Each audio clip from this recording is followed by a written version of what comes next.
What's good? What's good? We are back, episode 158 of the Paul Pickett podcast, aka Triple P, aka your source for music, sports, politics, world events, and much more. I'm definitely gonna have to get into a bunch of reacts coming up in the next few weeks here. Probably actually start next podcast now that the NBA finals and the NBA draft is over with right now. Might be plugging in trades here and there. So before I get started, let's get to a word from one of our sponsors. That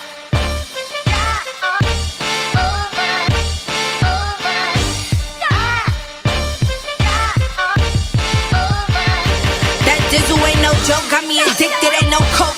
Let's just have a toast. Anybody want some smoke? Cause it's up, I be dizzled up. Catch me sipping with my double cup. Can't just have one, you gotta double up. You pour it, gotta watch it bubble up. I ain't gon' lie, I cannot get enough. When Callie said I need another one, gon' have you coming back for more. But go get it while it's hot, before it be sold out in your stores. That dizzle.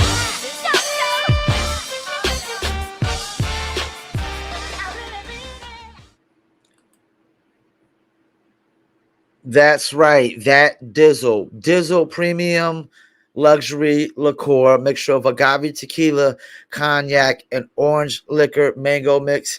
Check them out. Go to dizzlebrand.com, click on our locations, and you'll see what states, cities it's available in.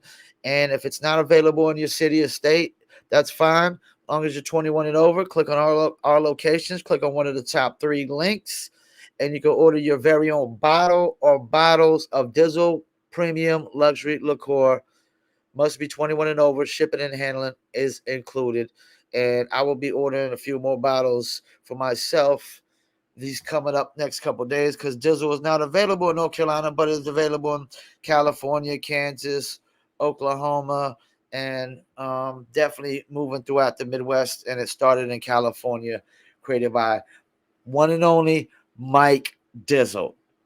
All right, so check them out, dizzlebrand.com, and also get the merch, which I'm about to be in charge of here now to try to get the sales up for the merch, for the hats, the t-shirts, the hoodies, and much more. Check them out, dizzlebrand.com. All right, we had the draft, and I'm gonna just go over a few things. We're not gonna go over everything. Paolo Banchero went number one. Jabari Smith, who went number 3, was projected to go number 1. He was a little upset about that, but I don't know, man. I mean, if Jabari Smith was that good, so good, like why wasn't his team in the Final Four? Because I don't think Auburn was in the Final Four, if I'm not mistaken. It was Carolina, Duke, um, Gonzaga, if I'm not mistaken, or Villanova. Paolo, I mean, he's like 6'10", NBA ready body. I think he's more complete. I think he's a guy that he's gonna rebound, um, can pass the ball, can just drive to the basket, can shoot well. He can't. That's the thing. People are so caught up on can they hit threes or not. Um, I mean, John Morant's not a great 3-point shooter, and he could take over a game. That's really what it's about. Can they take over a game? How efficient are they? What kind of smart decisions do they make? Look at DeRozan. DeRozan ain't no 3-point shooter, and DeRozan is one of the most efficient cats in the NBA last year. And the Bulls don't have injuries. They have a better season last year, and it was their first year together with some of those people. Lonzo Ball was hurt most of the year, you know. So Paolo went number 1. Chet went number 2 to the Thunder. So they got Chet Holmgren, Shea Gilgeous-Alexander, Josh Giddey, Luke Dort. I mean, they got a nice little squad to work with. The Jabari Smith went number 3 to the Rockets. So it'll be Jabari Smith, Jalen Green, and Kevin Porter Jr. And Jabari Smith is as good as advertised. The fact that he went number 3, Houston should be balling out. winning some games next year, right? With Jalen Green and Jabari and Kevin Porter Jr. And they still got Eric Gordon out, which might get traded for some assets. Who knows? The Kings, being the Kings, took Keegan Murray, and all the pro, all the experts are clearly saying Jaden Ivey, who went number 5, was the better player. I understand the Kings didn't want to draft another guard because they drafted. This is the thing. Kings never make sense because the Kings drafted. They had De'Aaron Fox, right? They draft a point guard in the first round and Tyrese Halliburton. They draft another point guard, two guard last year, Davion Mitchell. Then they traded Tyrese Halliburton. So why they can't they draft another guard again and Jaden Ivey? You had 3 guards last year. I mean, you had 3 small guards last year, pretty much. Um, so Kings being Kings, I mean, who knows? Keegan Murray might do something, but Kings just seem to always screw it up. And Jalen Ivey went number 5. A lot of these other picks, like the Pacers, I don't know why the Pacers picked Benedict Mathen when Shaden Sharp was available. And Shaden Sharp at number 7, I'm hearing is like a steal for the Trailblazers. Now my Hornets drafted 2 centers. They drafted one at 13 and one at 15. They traded one at 13 for a bunch of second round picks. But they drafted Mark Williams at 15, who's really who I wanted to be drafted anyways at center. And we didn't definitely need 2 centers because we still got Plumlee, if not mistaken, under contract. So now we got 2 Duke centers and Mark Williams and Plumlee, and we definitely need to go ahead and start Mark Williams. And who knows what's going to happen with Montrezl Harrell after getting busted with 3 pounds of weed, which I'm going to get into. I'm glad I brought that up because that's going to be my first topic of the day is going to be my least sensitive topic of the day. Apparently the Knicks drafted 13th and then they traded their pick. I don't know what the Knicks are doing. Like, it, if the Knicks are going all in for Jalen Brunson, the Knicks are just, I don't know. I don't know what the Knicks are looking to do. Yeah, there's not a lot of people in this draft. This Ty Washington went 29th to Memphis, and Memphis just recently got Danny Green in the trade. I don't know if they're going to keep him. That's interesting. Ty Washington, number 29th. Um, I still don't know what my Hornets are going to do. I'm really confused. I'm really confused what my Hornets are going to do. We need to trade Gordon Hayward. We need to get rid of his contract. I don't know if we need to move off from Terry Rozier just yet. Now, I mean, if we could trade Terry Rozier for Russell Westbrook, I might be with that. I might be with that because Russell Westbrook's going to give us energy night in, night out. Terry Rozier, some nights he just disappears. But draft was I don't know if any of these guys like stand out the box. I don't know if there's any Joel Embiid's or Luka Doncic's or Trey Young's in this draft. I don't know if those guys are going to make a difference right away, but we will see. And let's see, anything else? Oh yeah, Clifford. Apparently we got Steve Clifford back at the Hornets as our coach again. Cup check, but Clifford was the last time we were in the playoffs. Steve Clifford was our coach, so I guess they're looking at that aspect. Like when we have Steve Clifford, we were in the playoffs, and I think we had Kimball Walker then, and now that we got our new Kimball Walker, there's no reason that LaMelo, Terry Rozier, Mark Williams, PJ Washington, um, Miles Bridges, and whatever we could trade going to Hayward for can't get us into the playoffs, especially in the East. Especially in the East. All right, so first topic of the day, and it kind of relates to this Montrezl Harrell. This Montrezl Harrell thing wouldn't have happened if this topic I'm gonna get into would have went the way I think it should. So I'm watching Narcos Mexico again right now. You know, certain TV shows I can always just classic shows I can binge watch the show from beginning to end. You know, Wire, Sons of Anarchy. You know, things of that nature. Sopranos. So Narcos and Narcos Mexico is one of those shows.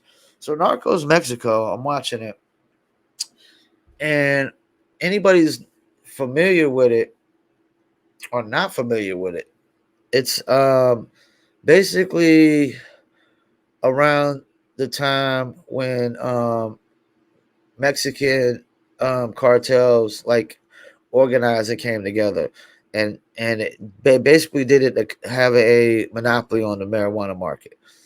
And big part of this story is the killing of a DE agent, Kiki Cameroon. And if you watch the first Narcos, they explain that the Colombians, the Colombians, Narcos wouldn't kill a DE agent because they know all hell would break loose on them. Like DEA agent and just rain hell on them. So I'm sitting there thinking, like,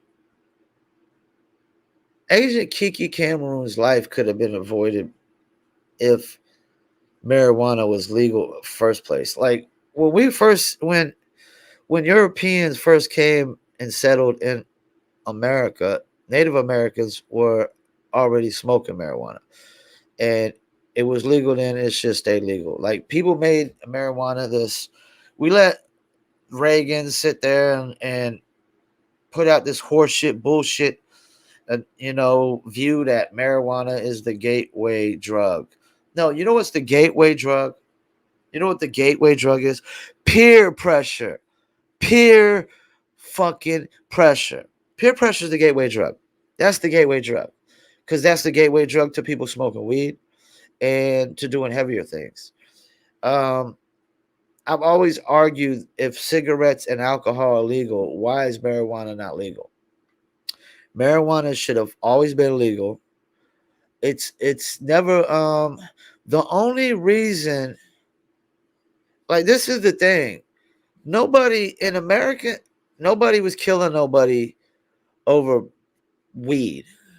Nobody's killing nobody over weed in America. It only became a drug war because we made it illegal, and we pretty much went after the cartels who had this they literally had thousands and thousands of acres set up in like the middle of the desert in Mexico. It was Rafa Quintero, I think his name was. He's the one that invented seedless marijuana, and they basically had to grow it separate from any other weed. And they were from Sonora when they invented it, because Sonora was like the epicenter of marijuana growing and selling and whatnot in Mexico. They basically, like, without that, Sonora probably would have, like, probably wouldn't be able to make a living. So basically, we made it a war on drugs, and it started with marijuana. It should have never been a war on drugs. Like, if you wanted to go up, like, make coke the starting point of the war on drugs, or crack, that'd have been fine. But marijuana should have never been included in the war on drugs. First of all, marijuana chronic should not be classified as a drug. Anything that grows in the ground naturally should not be classified as a drug. Maybe a stimulant, you know, a stimulant or something of that nature, a pain reliever. Um, but we should have never classified as a drug. It's not the same ballpark as crack and cocaine, because those things are man-made. And yes, we do take certain strands and mix certain strands, but it's not the same. It's not the same as just mixing um, some chemicals. All these chemicals that are in cocaine. When they mix cocaine, they use like um, all different kinds of things, like kerosene or something like that. Crack. It's there is no telling what they put in that. Fentanyl. These things are drugs. Those are all man-made, mixed together. Different chemicals, different things. But marijuana should have never been the starting point for the war on drugs. It probably should never been a war on drugs. The simple fix, the solution would have been to just legalize drug use. Now, if you wanted to have like cigarettes, 18 and older before you could buy weed, that's fine. That's fine, but it should have been legalized from the get go. It should have never been legal. We shouldn't still be going through this slow process in America to legalize it. That's another thing to the first step into police reform. Anybody knows with common common knowledge, common sense, that the first step into not even just police reform, but police reform and prison reform is legalize marijuana. We don't need to be locking people up for marijuana and throwing away the key just because they got pounds of weed and they're selling it. That's the first step of prison reform, police reform. Um, and why I say police reform and prison reform, because the police have to lock them up to send them to prison. So if we're not sending the police ain't locking them up over this, we're not sending the prison, people to prison over selling weed. Now, crack and cocaine, people will kill you or rob you over crack or cocaine like all day long. And I know people that's got robbed over weed, but they've got, I mean, you're talking about like super duper amounts of pounds of weed, and they were just trusting, like, they were just doing hot boy stuff anyways. They were doing hot boy stuff. They were wide open with it. They were just taking on any and everybody as customers. You can't just take, when you're in the selling weed business or selling dope business, you can't just take on new customers left and right.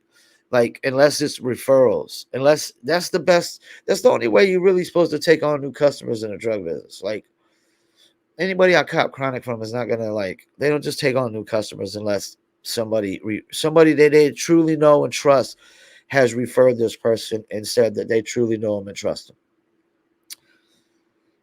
So it should have never been a war on drugs and marijuana.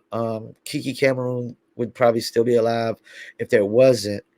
Um, and because Mexicans they still would have could have had the monopoly on the market, because they were growing the best weed anyways back then. They were growing the best weed. They invented the seedless weed. And actually, one guy, like I said, Rafa Quintero, I think his name was, invented the seedless weed and whatnot. And that's what really formed the monopoly, because all the other weed had stems and seeds. So when they were shipping it and distributing it, they could ship more at any given time and pack more. The pounds, were like, they would look smaller, but they weren't. You know what I'm saying? Because there were no stems and seeds, so you just get nothing but weed. Which, who wants a bunch of stems and seeds, anyways? So yeah, my take is marijuana should have never been illegal. It would have never been the starting point of the war on drugs. Kiki Cameroon probably would still be alive to this day, if marijuana was legal. It's not the gateway to other drugs. That's horse shit. Like, because, this is the Honest Podcast. So, in my younger days, yes, I experimented. I tried X before, worst thing I ever did. Tried acid, best thing I ever did. had a little short. I don't want to say stint. I had a short little part time experience with cocaine, and it was and when I say short, it was recreational. That's the word I'm looking for. I had a short recreational part time stint with cocaine, and it was like we buy a small little portion um once every 2 weeks, and it'd be like me and a friend would alternate, and once that little bit we bought was gone that day, we that was gone. That was it. And we never got hooked. We never wanted none for the rest of the week. This is the thing I've realized. Drugs are not for weak-minded individuals. Drug use is not for weak-minded individuals. And another experience I can tell you to go along with that is I got hit by a car and I broke my femur, broke my foot, dislocated my shoulder. So you best believe that they gave me pain pills in the hospital. And I think the pain pills they gave me were oxys, if I'm not mistaken. And I didn't get one refill. Whatever prescription the doctor gave me when they gave me pills when I went home. And whatever pills I had whenever I was done with them, that was it. I didn't ask the doctor for another prescription, no matter what kind of ache or pain I had, because I knew pills were addictive. And not only that, the pills got me sick. They made me throw up. Like the oxys made me throw up, and I was taking them, the amount that they told me, and they didn't settle with my stomach all the time. So drugs are not for weak-minded people. There's that first. And marijuana shouldn't have been illegal in the first place. It shouldn't have been a starting point for the war on drugs. If anything, should have been a start point for the war on drugs should have been cocaine, crack, fentanyl, things of that nature. And the fact that they're still slow with the process makes me question. Like I know why North Carolina is slow with the process, because we're the tobacco state, and tobacco companies are definitely paying politicians to vote against it. And we're also the Bible Belt state, so you know, like religious people are probably donating money to vote against it. That's the thing. Like politicians, we have to forget that politicians first and foremost are going to cater to their donors. If you didn't donate money to a politician, you just voted for him. I mean, that's cool and all, but they're going to cater to what their donors expect from them first. The people because without money to promote yourself as a politician, to throw up all those signs and those advertisements everywhere, you literally are not getting in it. Like every politician has to get a lot of donations to get elected. They do. They do, So they're going to basically go with what their donors need and want first, which is always probably business related things. It's always business related things. It's not things that deal with the common person, the employee of the month. No, it's business related things. So yeah, man. Just watching Narcos basically war on drugs shouldn't have started with marijuana. Should have been legal. Should have been legal from the get go, and they need to go ahead and just wrap that up with legalizing it everywhere, so we can get that out the way and start some sort of police reform or prison reform. All right, let me get to the last topic of the day. This one's a sensitive one. Roe v. versus Wade. The Roe versus Wade. They overturned it, which everybody pretty much knew that was going to happen because it leaked. Um, this is a very sensitive subject for a lot of people. This is this is how I'm gonna break it down. Um, at what age does a baby have a heartbeat. This is how simple as I'm gonna make it.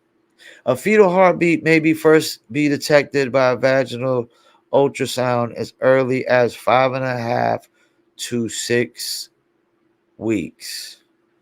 5.5 to 6 weeks.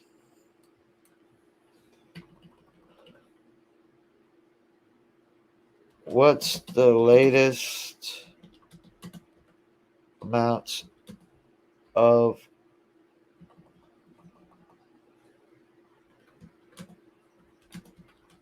a woman can get an abortion?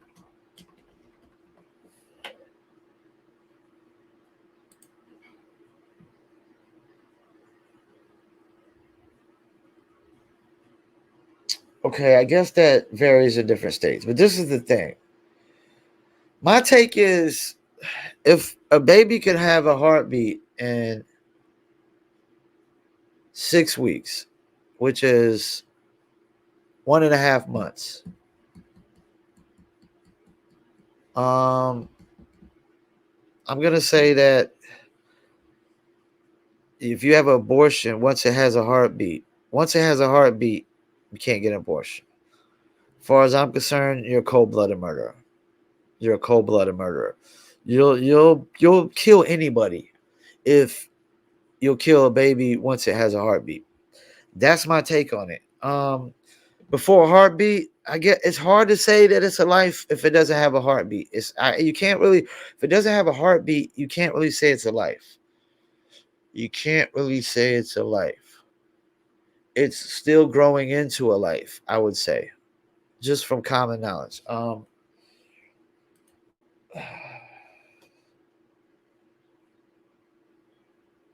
right.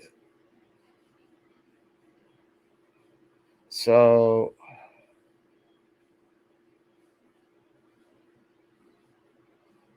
44 states prohibit some abortions after a certain point in pregnancy. 9 states ban abortion. One state bans abortion after 20 weeks. Well, okay, this is why I have an issue here. 20 weeks. I mean, if it has a heartbeat at 6 weeks, why are we having abortions at 10 weeks or 15 weeks? Yeah, man. I'm gonna say 6 weeks. Anything or as soon as it has a heartbeat, if it has a heartbeat, nah, man. I'm gonna say you're a cold-blooded murderer. Um, there's a lot of problems when you look at abortion. People always just throw up, "Oh, my body, my choice." Okay, that's your stance. I get that, but if it's just your choice, then well, it should be my choice. If it's just your choice whether the baby is born or not, then as a man should have the choice to say he doesn't want to be a father and he doesn't want to pay child support and he doesn't want the kid to take his name. Like that's the thing. You don't get to make that choice for the man. And mankind tries to. And this is another thing. I know people always talking about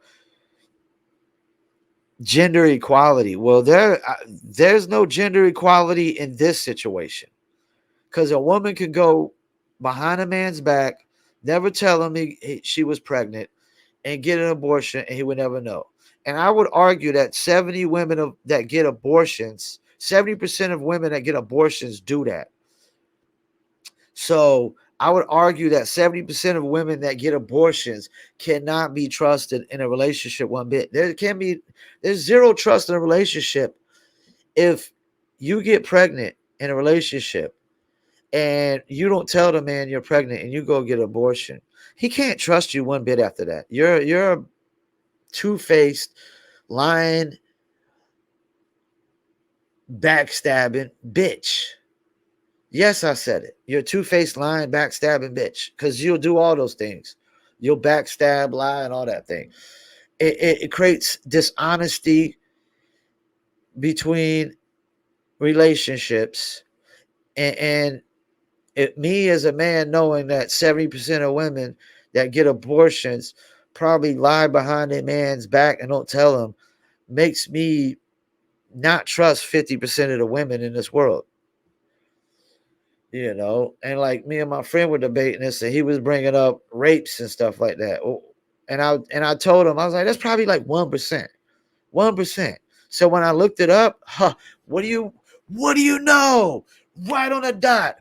1% of abortions are rapes. 1% of abortions are rapes. You know. So yeah, there's just so many issues. There's just so many issues with this. It it just really is. It's dishonest. It's so dishonest. It's heartless. It's cruel. It's I know they always talk about, you're endangering the health of women. Well, this is the thing. Like, once the baby comes its own person and its own body, well, that's a sacrifice that has to be made. Because there was a time back in the days when women were dying during childbirth like crazy because we didn't have all the medical advancements that we have today. We have so much more medical advancements today that women are dying during birth way less than before.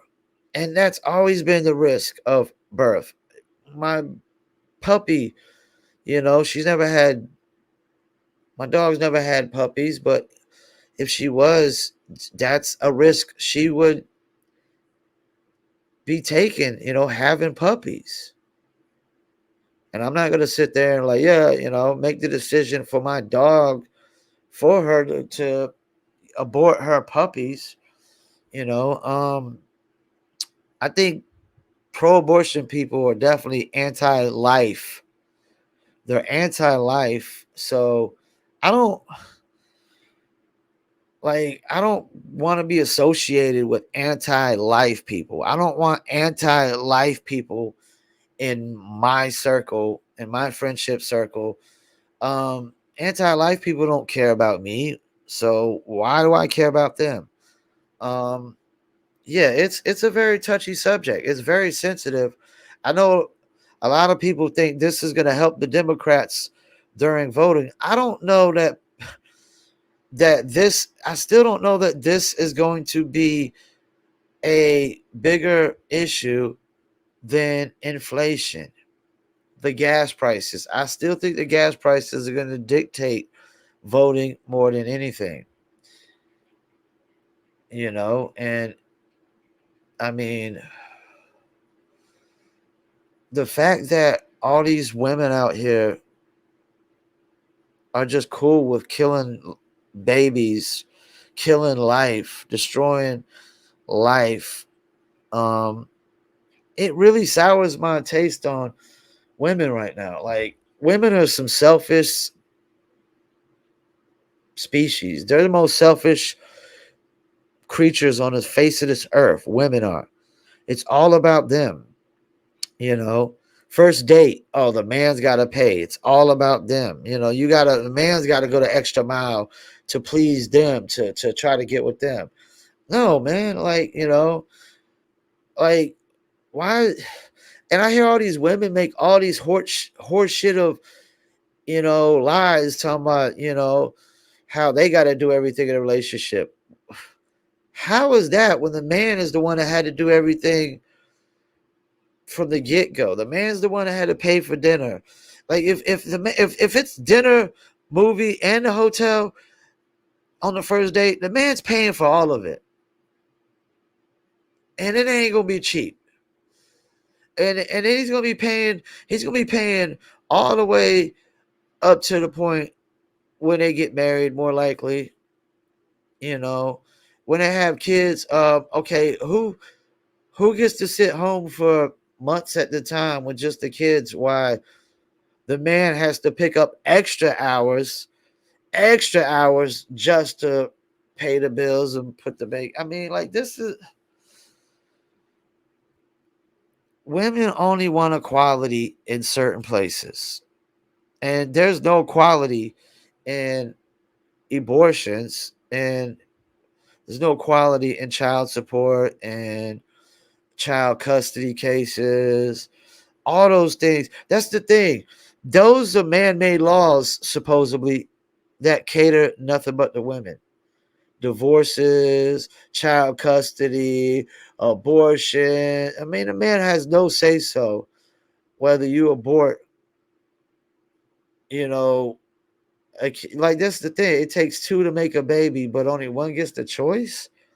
And then you get to make the choice if he, like, you do have the kid and he doesn't. What if he doesn't want to be have the kid? Oh, so you get to make the choice that he has to be a father, he has to pay child support, you know, like, that's not equality. There's no fairness in that. So that's why there's men's rights activists right there, clearly, because there's laws that mankind has passed that clearly only benefit women.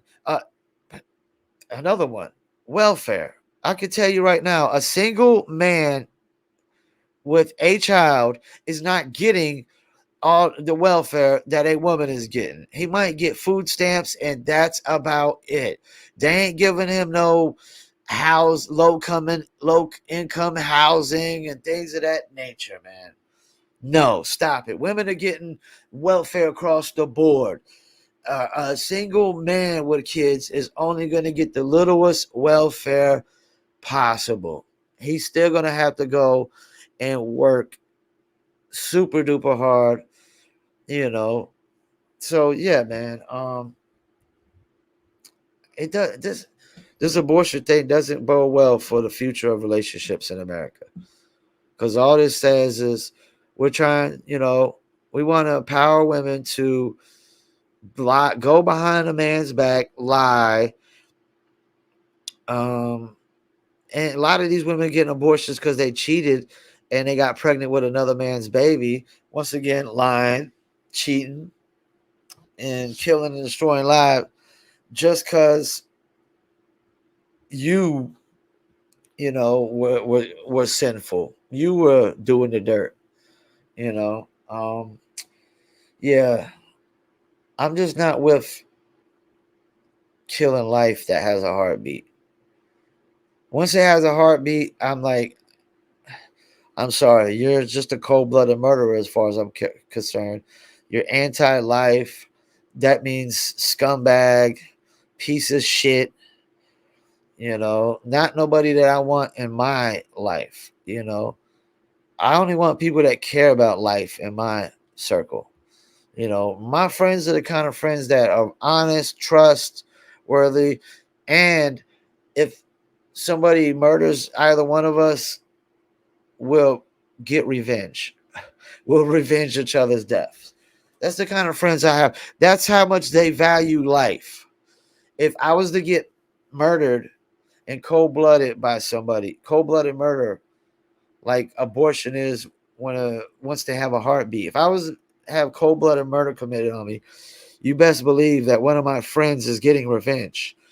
And I would do the same for a few of my friends, like somebody just cold blooded murder them. Yeah, I get revenge. Yep, I'm calling it right now because that's what friends do. That's what friends do. But I hope to God my friends have to get cold blooded murdered so I don't have to get revenge. Hopefully, I don't have to get revenge. You know what I'm saying? I got a 12 gauge shotgun in my closet. Haven't shot it yet. I mean, I've shot guns before as a kid. You know what I'm saying? I mean, I know enough about guns. My stepdad is trained me enough as a kid with guns. I shot enough guns as a kid to know how to shoot guns as an adult. Um, but I don't never want to have to shoot my 12 gauge shotgun. I don't want to never have to shoot it. I just like it's just. I mean, I've had my house get broken into a lot of times back in the past because I have a lot of computers and things of that nature for my business, and people just break in and steal stuff that know you.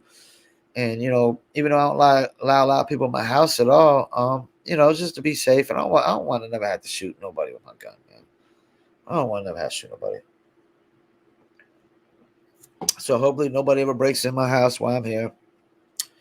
Because that would be the only reason for me to do it. Somebody breaks in while I'm here. Breaks in while I'm in the apartment. That's it. Because anytime somebody breaks in while you're there, your life's in danger as far as I'm concerned. Well, you don't know how far they'll go.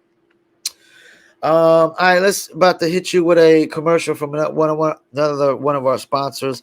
But yeah, this abortion thing, I think it creates a level of distrust in relationships across the board. I think it's very selfish.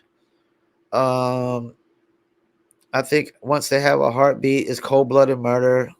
It's complete scumbag, piece of shit. You know, like as far as I'm concerned, people who get abortions, they kill babies off that have heartbeats. Throw them in front of a firing squad. Get them. Let's abort them too. You know, people that are think it's okay to kill somebody that has a heartbeat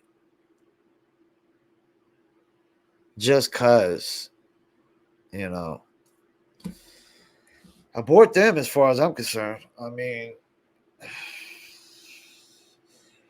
it like why should we care about the lives of people who don't care about the lives of people? Why should we care about anti-life people? People who don't care about life in general. I mean, even my neighbor was just like said some like hard stuff like almost to like he could care less if there was just a apocalyptic moment to just wipe out all of mankind. Like as far as he was concerned, all of mankind should go. I don't know if I go that far. All of mankind. And he said selfish people are evil. I think sometimes do call for you to be selfish, but I don't know if killing an innocent life is one of those moments. I don't know if killing an innocent life is one of those moments that calls for you to be selfish. Maybe like, like alien invasion or zombie invasion, zombie apocalypse, you know, like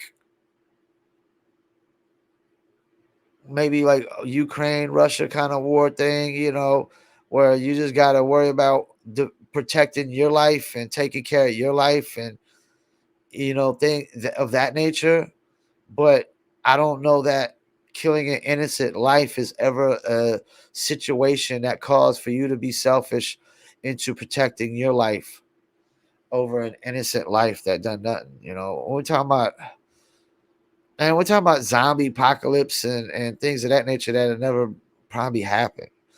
Alien invasion, I'm just trying to give you an example, just like when your life depends on it where somebody's trying to kill you or something, or people like somebody like China invades the United States and you don't got time to worry about defending every single neighbor in the apartment complex. You gotta take care of yourself. You know what I'm saying? And some of those moments and whatnot. Kind of like a Red Dawn situation. It's like you can't always just like gotta worry about protecting the next person. You know, you might have to worry about protecting yourself in those situations. But yeah, abortion is never gonna be one of those things, and I never will condone abortions once it has a heartbeat. That's my stance. Soon as the life has a heartbeat, it's a to me that's like at the point of no return of killing a life. Once it has a heartbeat, because once it has a heartbeat, it pretty much has developed the brain because the brain, or enough of the brain to tell the heart to beat. And those are the two main things that go along with life, because your brain tells everything to do everything.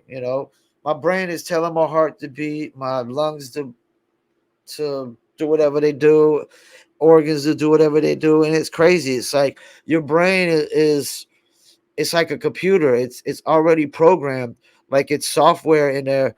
There's software inside of our brain. It seems like that's already programmed to know to do for our body to do these certain actions. It's no different than a computer telling the processor to do this or the fan to blow, the hard drive to do this, uh, whatever devices that go hand in hand with a computer, that involve its functioning. That's what the human brain is like, a computer that has, I guess you could say, not actual. It's you could think of it as like software, but it's not actually physical software downloaded. It's more like virtual software, probably, when you think about it. Metaphysical software, something. But the brain definitely has some form of kind of software in there that just basically gives our brain a form of programming, and the fact that we can't even access all of it is crazy. All right, let me call this a podcast for 47 minutes, and I don't like to go past an hour because Instagram won't let me upload past the hour, and the longer the videos are, the longer they take to upload. So we're going to give you another word from one of our sponsors, and we're out. Are you a musician looking for music marketing and promotion? Then look no further than Promo Palace LLC, your one-stop shop for all music promotion services. Services include Spotify playlist pitching, YouTube video promotion, record pool promotion, blog placements, radio airplay promotion, SoundCloud promotion, and much more. With over 2,000 customers and over 10 years of experience in online promotion, Promo Palace LLC is a company you can trust. For more info, please go to promopalace.biz. See you there. That's right. You heard it from the beautiful spokesperson. You need marketing promotions, go to promopalace.biz. We can promote your music, your product, your brand, or your service. Or you can email me at promopalace1@gmail.com. That's PROMOPALACE, the number one, at gmail.com. Once again, I'm your host, Paul Pickett, episode 158 of the Paul Pickett Podcast, aka Triple P, aka the Common Sense Podcast, your source for music, sports, politics, world events, and more. Peace, and I'm out.